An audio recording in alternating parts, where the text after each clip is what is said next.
Hello YouTube. Today I'm going to be doing a iPhone 7 rear camera lens replacement. My screen is cracked as well, but I'm not going to focus on that so much. I will be replacing it in the video, but the emphasis will be entirely on the camera lens.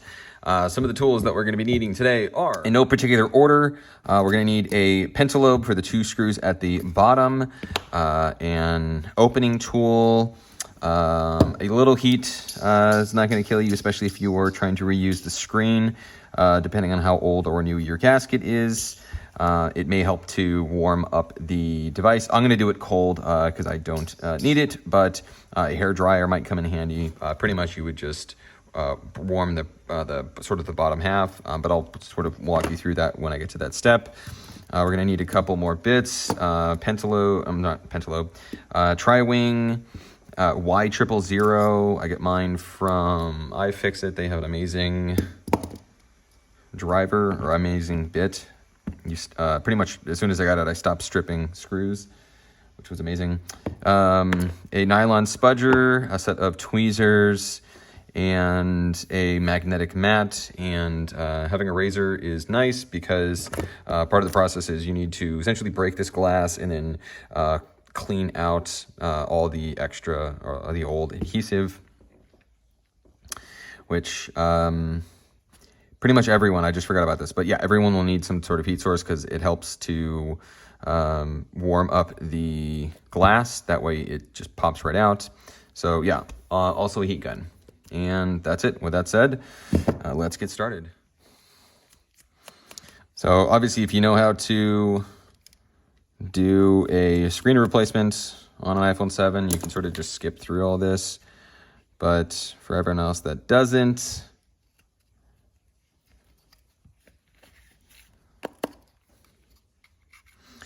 you can sort of see there's that black line, or this sort of, that's some of the adhesive, and then from there on out, you really don't need to stick your opening tool in that much. At least the technique that I have is to twist. So if you don't like the motion of potentially, of sort of the cutting motion, you just as easily can twist. But you do want to be careful of especially if you're reusing your screen, you want to be careful of the LCD and home button flex, which is where I just pointed. Once you get to this point, you can sort of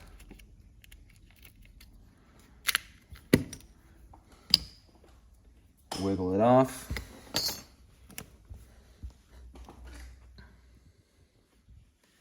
Then we can proceed with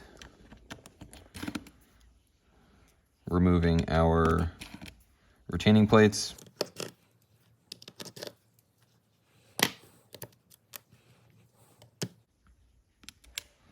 You always want to disconnect the battery, or make sure that the battery is disconnected before connecting or disconnecting anything. Just because your phone is off doesn't mean, just because your phone is off, there's still electricity running through the board.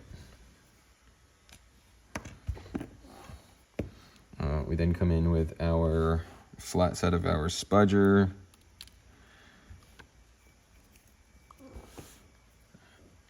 Do the same over here. There's almost like a sort of shelf where you have sort of a safe space, which is where you want to lift up. As you can see, it was right about there.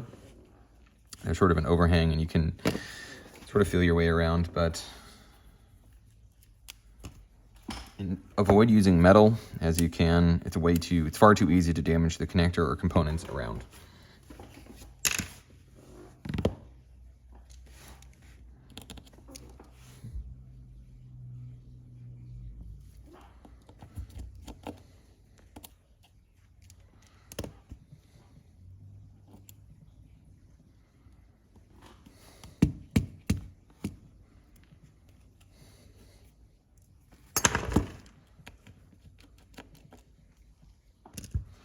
Now, it's not a bad idea. It's actually I would say a good idea to have an extra bag. Probably should have mentioned this in the beginning, but to have an extra bag with which to put your rear camera in. If you have, I don't have one here, but if you have sort of like a gaping hole in your lens, I'm trying to see if I have one like that I can point out. Typically, if your camera lens is sort of exposed, so this is a perfectly good example of one, an iPhone 7. So as we can clearly see, there is a giant gaping hole. What tends to happen is you get all this sort of dust and debris on the actual camera itself. If that's you, I would totally replace the camera, because, I mean, outside of just, you know, if you're immediately trading this into your carrier, maybe don't do that, because they don't really care. They just, you know, it just needs to be functional. But if you're, you know, keeping this and this is something that you want, highly suggest replacing the camera, because just replacing the lens won't get rid of the dust and debris, and there'll be these like ugly spots when you go to take a picture. So that's that. So flat side of your spudger, just like with the other flexes, there's a little shelf, and you use the flat side of your spudger up and away. Depending on how long this takes, you might want to stick that in a bag.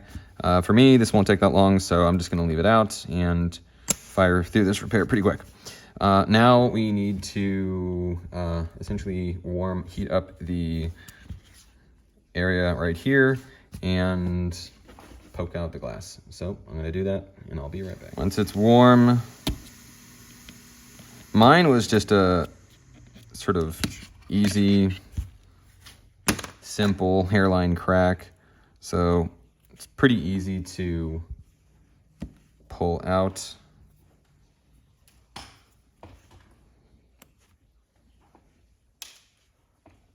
Now, this is just a donor phone, so I really could care less about it. It's iCloud locked, it doesn't even work.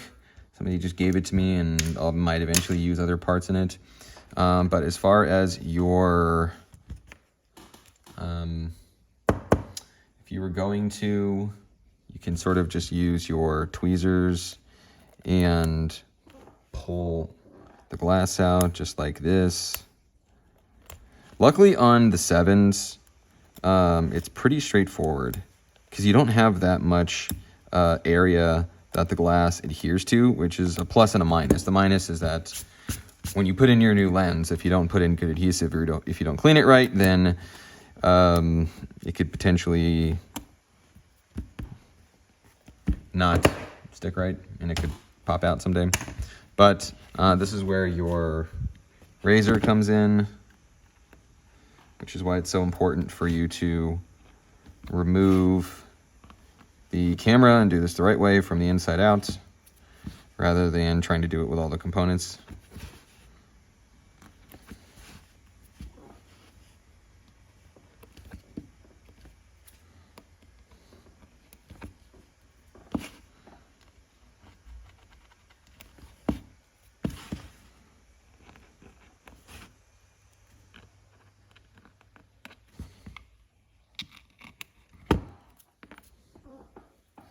And then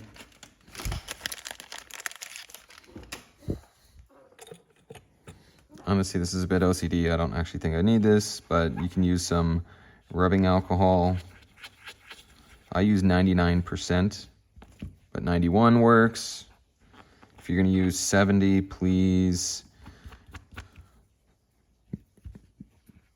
don't use that much, because you can actually damage the board. If you accidentally get 91 or 99 on the board, really nothing will happen. But if you use 70, well, let's just say there's a reason I use 91 or 99. So once we're here,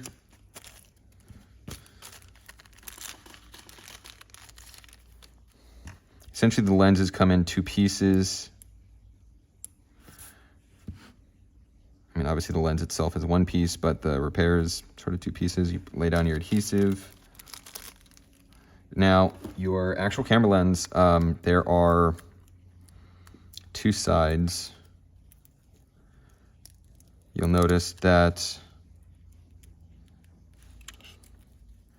one is duller than the other. I'll try to capture this on video.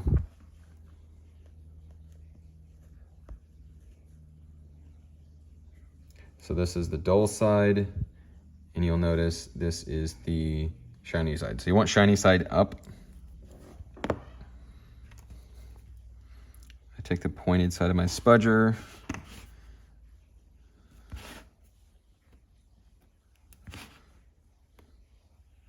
Make sure the adhesive is pressed down.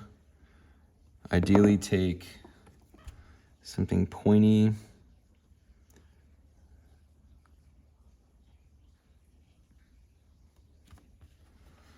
There we go. And we take our lens.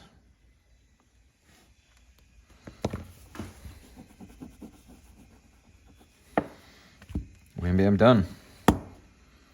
Now, if you do this pretty quickly and your lens is sterile, then you really don't need to worry. You can just drop your camera right in. But if it's not, you just want to make sure that you don't have any dust that landed. It's kind of like with screen protectors. Sometimes I'll go to install them, and you peel off the film, and then you go to lay down the screen protector, and in like 3.4 seconds, you get 4 specks of dust. Obviously, dust is bad, so just avoid that. Make sure you don't have any lens before you drop your camera in, or else you're going to basically just have to take the whole thing apart again and clean it out.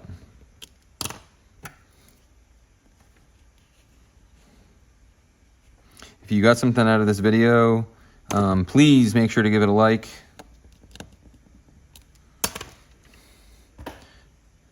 Now comes the part where I need to transfer some parts over from one screen to another, so I'm going to do that really quick, and I will be right back. Okay, now that I have my parts transferred over, I mentioned this before, but make sure that your battery is disconnected.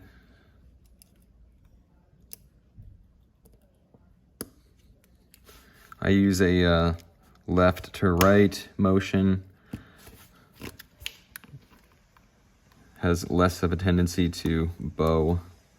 Same thing, except opposite, right to left.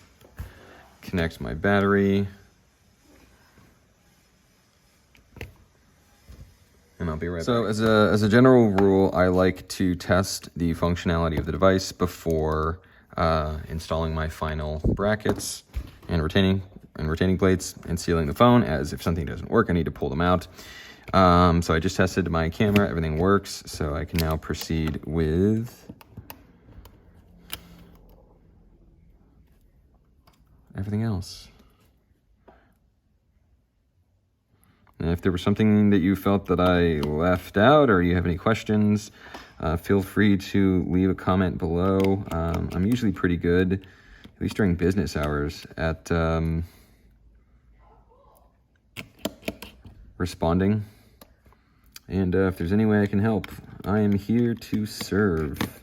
And once again, if you enjoyed the video, please make sure to give it a like. It does help with the almighty YouTube algorithm.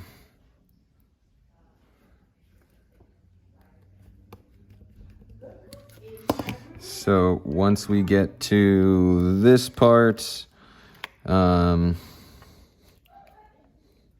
I will mention this. It's always a good idea to make sure that you don't have any screws that are floating around or that got stuck to the speaker or to the Taptic engine or to the perimeter gasket, as they have a nasty habit of doing that, and then you can just as easily damage your screen during reinstall.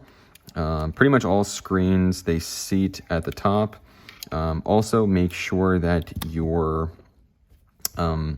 LCD home button flex isn't sticking out too far. If it is, essentially you just want to sort of tuck it in. So there's really nothing that you should have to do on your end. Like you do on the iPhone 10s, you sort of have to nudge it in every single time because they're a little bit too long. But they are designed to, assuming that it's, especially if it's your original screen, there's basically nothing that you're gonna have to do. But if it's an aftermarket like this one, then it's not a bad idea just to make sure that it's not sitting too far. you basically get to sort of about right there, and you should be able to drop it in place just like that. Once we're there, we can install our final 2 screws. And that's it. I'm going to call it a success. Thank you so much for watching, and I'll see you next time.